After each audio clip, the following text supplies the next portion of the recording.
I first came to know of Jibansmriti and Arindam, who started it quite a few years ago. And at that time, I just thought it was some small suburban organization or an individual trying to put something together.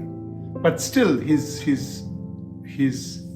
effort, his persistence impressed me. So when my father died and we were ready to give out all his book collection, he was the first name that came to me, and the very next day he came and collected as many books as he could carry in a taxi.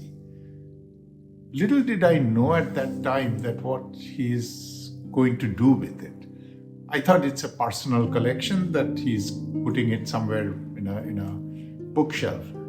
But when I visited their outfit, I was really amazed by the space. It's a small space, but incredibly well utilized and appointed, and it looks like a museum. And I immediately realized I did the right thing, and I gave a few other things. But beyond that, I have seen how this group collects their materials. They, in the case of films, I know that they try to track down technicians, unknown technicians involved with the film, find their home address, reach them, try to convince them if they have anything in their possession to share it with the organization. And this is how absolutely at the grassroots level they have gradually built up this amazing collection that goes beyond films now. It touches art, literature, many well-known names.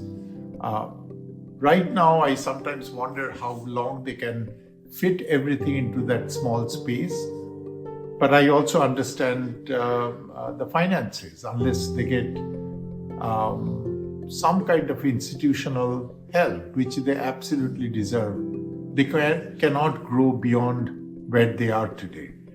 And I really hope that they do. And I generally don't become part of cultural organization because I'm not a person in that space.